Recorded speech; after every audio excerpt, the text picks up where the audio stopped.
You're not going to believe what happened when a man simply tried to close his own pool for the night, only to have a woman call 911 on him, accusing him of breaking in. But here's the thing. It was his pool, in his backyard, and what she didn't know was about to flip the situation upside down. This story takes a wild turn that'll have you shaking your head, so here's how it started. James, a calm and well-respected man who's lived in the neighborhood for years, was doing something he's done dozens of times before securing the pool gate behind his house before heading inside. But just as he locked the latch, he heard a voice shout from across the street. A woman he barely knew, someone who'd just moved in a few months ago, was standing there with her phone already in hand. She didn't ask any questions. She didn't even say hello.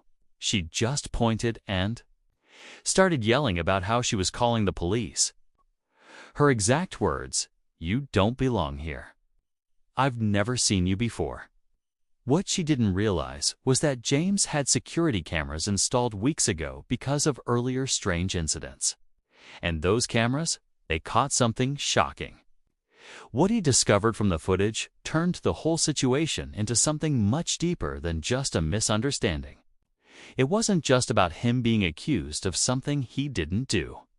It was about what had been happening behind the scenes. Who else might have been involved? The moment officers showed up, things started unraveling fast.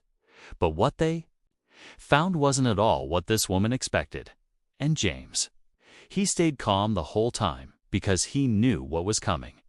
And once the truth started spilling out, the real story began.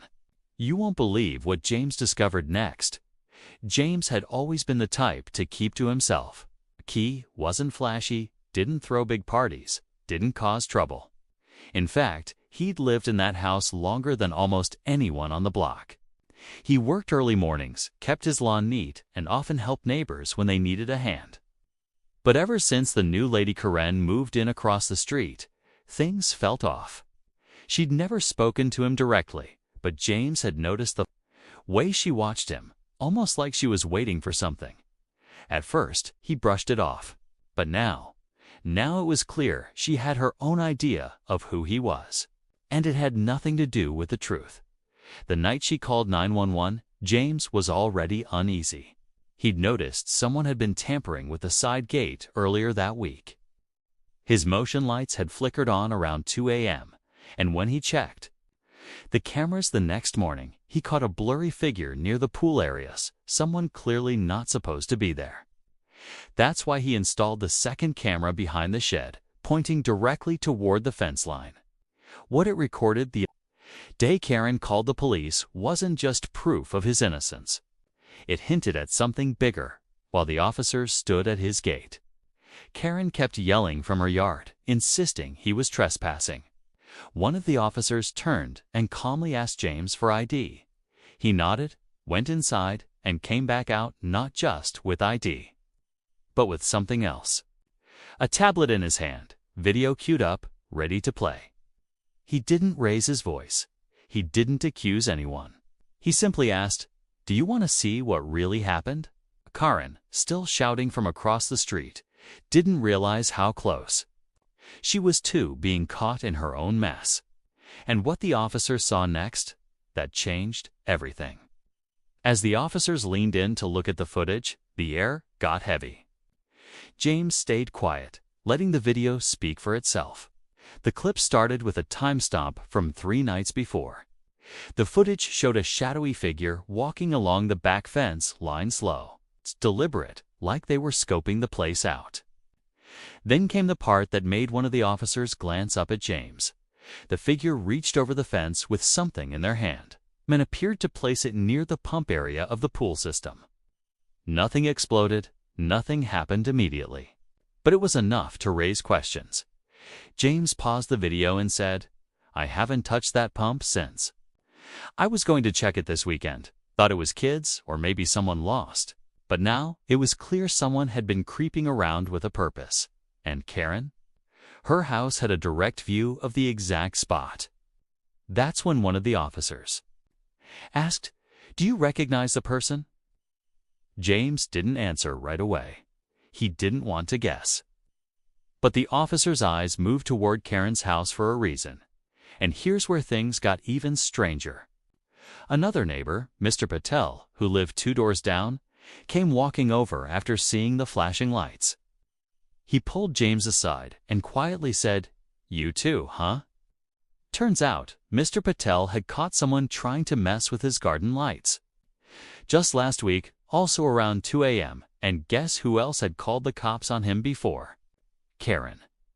Now James was starting to see a pattern. It wasn't just a one-off misunderstanding. There were whispers of similar things happening to other neighbors, to mostly people who didn't look like her, or didn't fit her narrow mold of coat, coates, and live code AK, code S, 2, and live E, code F, long last, law lasting. My list, who belongs here? The officer started asking Karen more questions, and though she kept her confident tone, she began backing toward her porch. Something about her story didn't line up. But for James, the bigger question wasn't just about her false call, it was why. Why now? Why him? And what else had been happening when no one was looking? James could feel the tension rising, but he stayed composed. The officer who had been reviewing the footage stepped aside and quietly made a call on his radio. Something had shifted. This wasn't just a neighborhood dispute. Anymore, it was starting to feel like a bigger investigation. Karen, now pacing near her porch, began shouting again, saying she felt threatened and that James had tricked the footage somehow, but her voice didn't carry the same confidence anymore. The neighbors were watching. Lights flicked.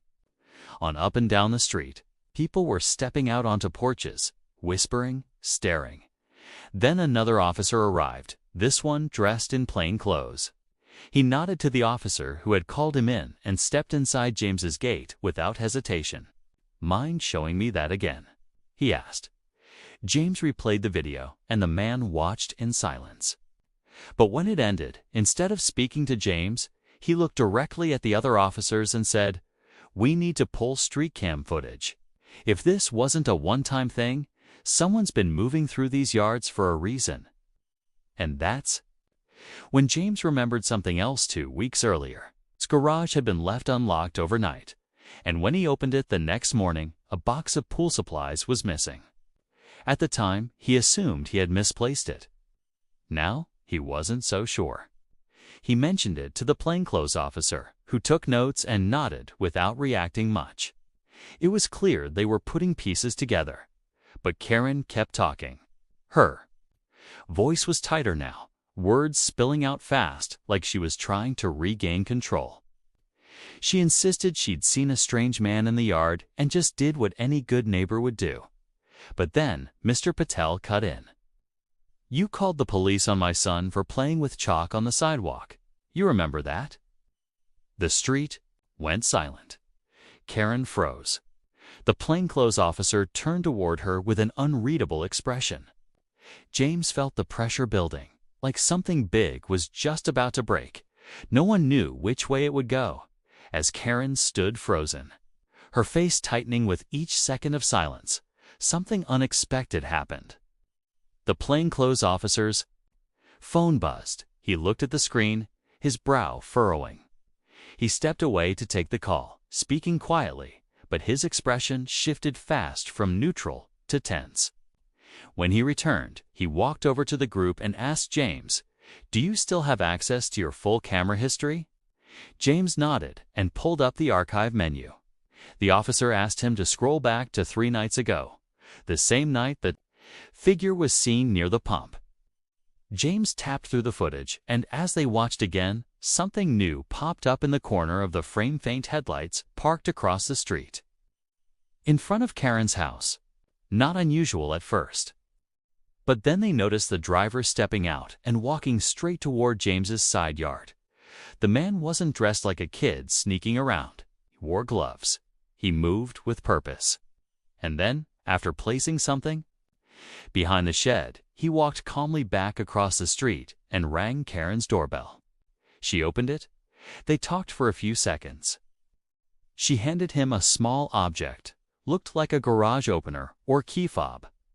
Then he disappeared from view. The officer paused the video. We've been tracking a series of small-scale property thefts in this area for weeks. Electronics, tools, even chemicals. Whoever's behind it might have been using access to private yards as entry points. James stared at the screen, his stomach sinking. This wasn't just about her calling the cops on him. There was something bigger going on, something that might involve Karen directly. Suddenly, the energy on the street shifted again. A white unmarked SUV pulled up slowly and parked behind the patrol car. 2 more officers stepped out, both wearing jackets that read Property Crimes Unit. Karen turned pale. She tried to walk back inside, but the plainclothes officer calmly called out, "Ma'am, we'd like you to stay out here for just a moment." James stood quietly, not saying a word. Everything he thought was a misunderstanding was unraveling into something much deeper. And what was hidden behind his own shed? He wasn't ready for what they might find. The officers walked behind James's shed with flashlights, careful and deliberate. James stood off to the side, heart racing, as neighbors watched from porches in stunned silence. A few minutes later, one of the officers emerged, holding a plastic container sealed with duct tape. Inside were power tools, a bag of unopened electronics, and what looked like a set of license plates. They confirmed on the spot that at least 2 of the items matched reports from a string of thefts in the area over the past month. Karen didn't say much after that. She kept her arms crossed, eyes darting everywhere but at the officers. One of them calmly asked her to step down and speak with them, but this time she didn't argue. She just followed without a word. No handcuffs, no shouting, just quiet, uncomfortable truths settling over the block. A few minutes later, the officers left with the evidence, and Karen rode away in the back of the unmarked SUV. No one cheered. No one clapped. But the silence said everything. James stood quietly in his driveway, exhausted but calm. Mr. Patel patted him on the shoulder. "About time someone saw what's really going on," he said. That night, neighbors who'd never spoken before came by just to say they were sorry for not seeing it sooner. The pool stayed closed, the lights dimmed, and for the first time in a long while, the street felt like it was waking up. What started as a false 911 call over a man closing his own pool turned into the unraveling of something much deeper. It reminded everyone watching that assumptions carry weight, and sometimes the truth just needs a camera, a clear head, and the courage to stand still while it reveals itself.